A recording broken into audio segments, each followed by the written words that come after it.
ตอนนี้นะคะเวียดนามกำลังประสบกับวิกฤตค่าเงินดองที่เรียกว่าสุดหนักมากที่สุดในเอเชียเพราะว่าล่าสุดค่ะเวียดนามยังคงได้รับการจัดอันดับให้เป็นประเทศที่ไม่ใช่เศรษฐกิจกลไกตลาดหรือ non market economy หลังจากพิจารณาทบทวนยื่นขอเปลี่ยนแปลงสถานะจากเวียดนามมาเกือบ1 ปีโดยทางด้านทางการของเวียดนามก็ได้ออกมาแถลงการแสดงความผิดหวังต่อการตัดสินใจในครั้งนี้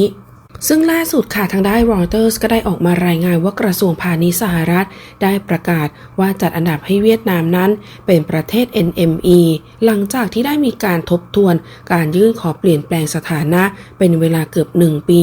แม้ว่าสหรัฐจะกำลังแสวงหาการสนับสนุนจากเวียดนามเพื่อถ่วงดุลอิทธิพลจากจีนก็ตามโดยเวียดนามนั้นต้องการจะอัปเกรดฐานะทางเศรษฐกิจซึ่งถ้าเกิดได้อัปเกรดแล้วจะลดโทษทางภาษีที่สหรัฐเรียกเก็บจากประเทศที่ไม่ใช่เศรษฐกิจกลไกตลาดที่รัฐเข้ามาบริหารกิจกรรมทางเศรษฐกิจโดยปัจจุบันนี้มีเพียง12 ประเทศเท่านั้นที่ถูกสหรัฐจัดให้อยู่ในบัญชีเศรษฐกิจไม่ใช่กลไกตลาดรวมถึงจีนรัสเซียเกาหลีเหนือ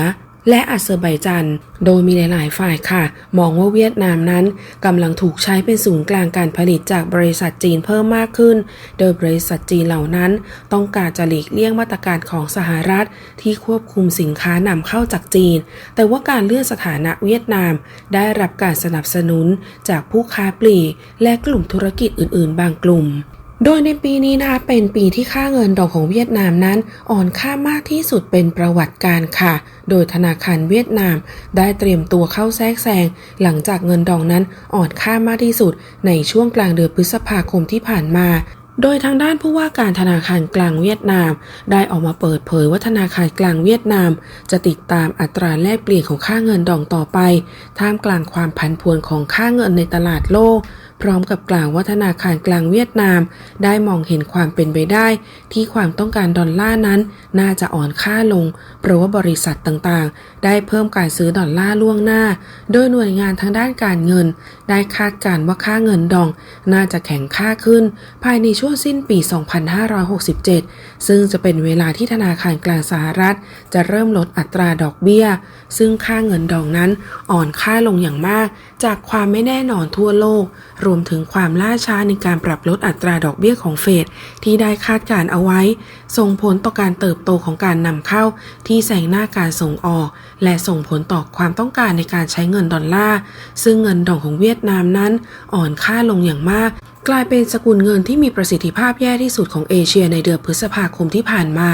ส่วนค่าเงินกีบลาวในปัจจุบันนี้นะคะก็ถือว่าเป็นค่าเงินส่วนสปป.ลาวที่กำลังอยู่ในวิกฤตเศรษฐกิจตกต่ำเพราะว่าได้รับผลกระทบในด้านค่าครองชีพทั้งรายได้และการลงทุนในเศรษฐกิจลาวมีแต่หนี้สาธารณะที่เพิ่มขึ้นและค่าเงินกีบก็อ่อนค่าลงอย่างต่อเนื่องซึ่งในปีที่ผ่านมานะคะมีธนาคารของประเทศไทยที่ได้ไปเปิดกิจการในสปป.ลาวได้มีการประกาศปิดบริการในบางสาขาและบางสาขาก็มีการยกเลิกกิจการไปซึ่งเป็นสัญญาณที่บ่งชี้ได้อย่างชัดเจนค่ะว่าสปป.ลาวนั้นก็กำลังเผชิญกับวิกฤตหนี้ที่กำลังหนักมากยิ่งขึ้นเรื่อยๆและวิกฤตเศรษฐกิจที่เรียกว่ากำลังหาทางแก้ไขแต่ก็ค่อนข้างที่จะยากที่จะสามารถนำพาเศรษฐกิจให้กลับมาดีได้เหมือนเดิมซึ่งสำหรับการค้าหลักๆนั้นลาวจะซื้อน้ำมันเชื้อเพลิงจากประเทศไทยแต่ว่าลาวนั้นขาดแคลนเงินดอลลาร์และเงินบาททำให้การซื้อน้ำมันเชื้อเพลิงจากไทยมีราคาที่สูงมากสกุลเงินที่ไทยรองรับในการซื้อขายน้ำมันคือสกุลเงินดอลลาร์สหรัฐเท่านั้นโดยถึงแม้ว่าจีนจะยื่นมือมาช่วยเหลือทางด้านพลังงานให้กับลาวโดยบริษัทน้ำมันเชื้อเพลิงในจีนก็ได้รองรับการซื้อน้ำมันด้วยสกุลเงินกีบทำให้ลาวหันมานำเข้าน้ำมันจากจีนเพื่อแก้ไขปัญหาเงินเฟ้อแต่ก็ไม่ได้ช่วยอะไรมากนักเพราะว่าอย่างไรก็ตามลาวต้องใช้เงินสกุลดอลลาร์ในการชำระหนี้ต่างประเทศซึ่งสาเหตุที่ลาวนั้นต้องเผชิญกับปัญหาค่าเงินกีบที่อ่อนค่าเพราะว่าลาวต้องพึ่งพิงการนำเข้าสินค้า จากต่างประเทศและภาวะเศรษฐกิจของสปป.ลาวในปัจจุบันก็ส่งผลกระทบต่อเศรษฐกิจเช่นกันโดยมีบางคนเข้ามาร่วมแสดงความคิดเห็นนะคะบอกว่าค่าเงินของเวียดนามและลาวเนี่ยที่กำลังวิกฤตอยู่ไม่ได้เกี่ยวกับค่าเงินบาทไทยอย่างที่รัฐบาลของลาวนั้นกล่าวหาเลยไม่ว่าจะเป็นค่าเงินกีบของลาวหรือว่าค่าเงินดองของเวียดนามที่ค่าเงินอ่อนค่าเพราะว่าเงินและดอกเบี้ยสหรัฐแนวทางแก้ไข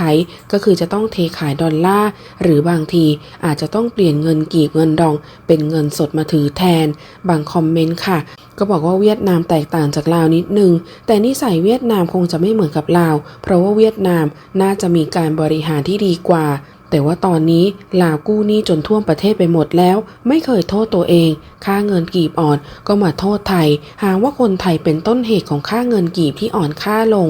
บางคอมเมนต์ค่ะบอกว่าถ้าพิจารณาในอาเซียนตอนนี้ที่น่าเป็นห่วงมากที่สุดก็น่าจะเป็นสปป.ลาวส่วนเมียนมาไม่ต้องพูดถึงรอเกิดมาอย่างเดียว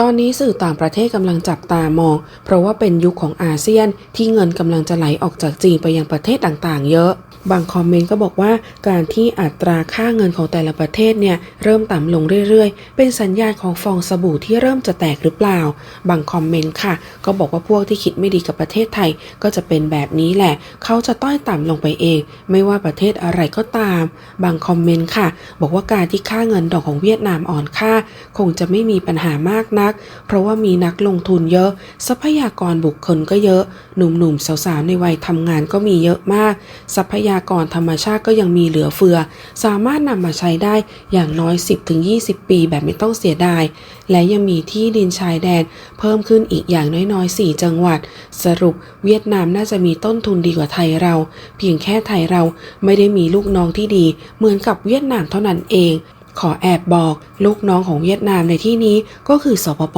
ลาวบางคอมเมนต์ค่ะบอกว่าถึงแม้ว่าค่าเงินดอกของเวียดนามจะอ่อนค่าลงบริษัทและนักลงทุนต่างๆก็ยังคงหลั่งไหลไปลงทุนในประเทศเวียดนามค่ะเพราะว่าเวียดนามเนี่ยมีประชากรวัยแรงงานเยอะมากๆแต่ว่าถ้าเทียบกับสปป.ลาวแล้วประชากรลาวจริงๆก็มีอายุน้อยแต่ว่าคุณภาพนั้นคงจะเทียบเวียดนามไม่ค่อยได้บางคอมเมนต์ค่ะก็บอกว่าอยากรู้จริงๆว่าตอนนี้เวียดนามกับลาวอันไหนหนักกว่ากันส่วนค่าเงินเนี่ยเหมือนกับว่าจะอ่อนค่าลงอย่างมากทั้งสองประเทศเลยบางคอมเมนต์ก็บอกว่าตอนนี้ภาวะเงินเฟ้อทั่วโลกกระทบต่อค่าเงินของทุกๆชาติค่าเงินนั้นอ่อนตัวลงต้องรอให้ชาติใหญ่มั่นคงกว่านี้และลดดอกเบี้ยลงเศรษฐกิจโลกโดยรวมน่าจะดีขึ้นกว่านี้บางคอมเมนต์บอกว่านักลงทุนเนี่ยหลายๆบริษัทย้ายฐานการผลิตไปเวียดนามกันหมดถ้าเกิดพิจารณาคร่าวๆคิดว่าสปป.ลาวน่าจะอาการหนักกว่าเวียดนามบางคอมเมนต์ก็บอกว่าถึงแม้เงินดองจะอ่อนค่าแต่ก็ยังไม่อันตรายเท่ากับการอ่อนค่าของเงินกีบอีกอย่างประเทศที่มีการผลิตเพื่อผู้บริโภคในประเทศก็ยังสามารถยืนได้ด้วยตัวเองแม้ว่าจะไม่เฟื่องฟูนักแต่ก็ยังพออยู่ได้